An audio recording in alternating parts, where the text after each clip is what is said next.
Just to go back to the wording of that question, if I may, it says the necessary skills to enter the workplace. So we aren't necessarily talking about specialised skill sets even. It's just sort of the aptitude to work. Yes, but there are a lot of industries who do test on aptitude rather than academic today. I can think of a host of different industries. One of them being the digital, which is very good with regards to picking up people just on pure aptitude and training them up. Some very, very good examples around the island there. But there are other areas too where sort of the life or business skills come into play, and I know that we've helped resource the Junior Achievement program for the last few years, which has seen their army of volunteers, and coordinators being very effective in training our young people. And I think it was at the London Institute of Bankers organisation a few months ago, whereas the director from the UK came and spoke very highly of the level of financial education that our young people have had. So this is in the field of banking, very traditional here on the Isle of Man, and in what is 2-3 years we now have a big cohort of people gaining qualifications from pure vocational standard right the way up to almost degree level. Let's talk a bit more about some stimuli. You've spoken about changes to work permits. You've mentioned a bit about Brexit. That is, of course, the elephant in the room, is the sort of political uncertainty on the adjacent island. I was also going to ask, with our neighbours appointing a new Prime Minister, who takes office today, of course, how will his appointment have impacts here? Well, I think it comes back to, again, that classic Manx ethos, whichever way thrown, always stand.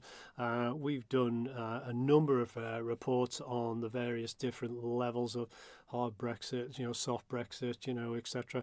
And so we're ready. I think we're ready to adapt to whatever that particular outcome will be. And I've still got a journey to travel. He's got a bumpy ride, clearly coming forward. But one thing is for sure, you know what direction he wants to take it. So we will, adapt as necessary. And the key thing now too is also our strategic partnerships as we look to develop those. And obviously the UK has always been a big trading partner for the Isle of Man, but we did a couple of years ago join the Commonwealth Enterprise and Investment Council, and that opens the door to over 50 different nations with common language, common law, common values that we can actually do business with.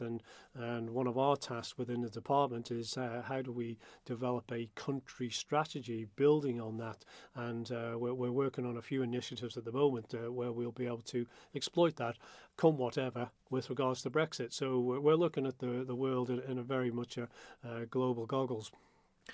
Coming back to the survey, there's a sample of just under 400 were sent out, weighted towards bigger businesses with more employees. Just 154 responses. So how reliable is this data? It's it is what it is, as you just said there. And in the past it's always been very anecdotal. Now we've got 154 people willing, but those 154 responses will probably be the majority of biggest employers on the island. People like you got the chamber and other people that feed into that as well, which is really quite important. So is that a satisfactory sample size? Do you think? I think it's better than what we've had in the past. Is it wholly accurate? I mean, there will be pockets that will where they wouldn't agree with everything that's actually stated on there. And it's worth pointing out, Dollin, really, we're talking a lot about the positivity of that, which is encouraging, without a doubt, but with caution. But I would highlight that there is a sector of our economy that is struggling and has been for quite some time, and that's the domestic economy.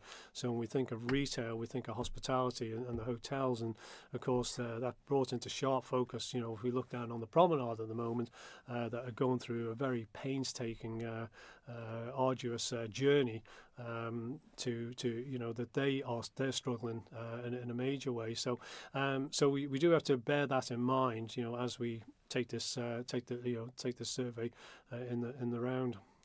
We heard from the Environment and Infrastructure Policy Review Committee on Friday, Rob Callister, MHK, as chair, with Chris Roberts-Shaw and Claire Bettison. They heard from some Douglas businesses.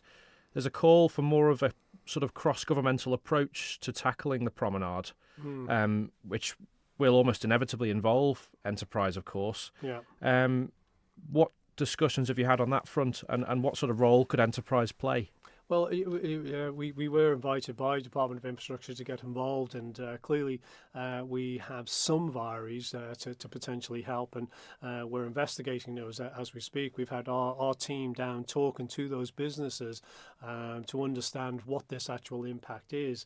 So and we're working very closely now with DOI, understand the logistics and the challenges that they have. Our concern is, how do we keep these businesses viable? We know there's been impact, and quite severe impact on a number of those industries, businesses down there. So they are under extreme stress, and we want to find ways to support them, just as we would any business, really.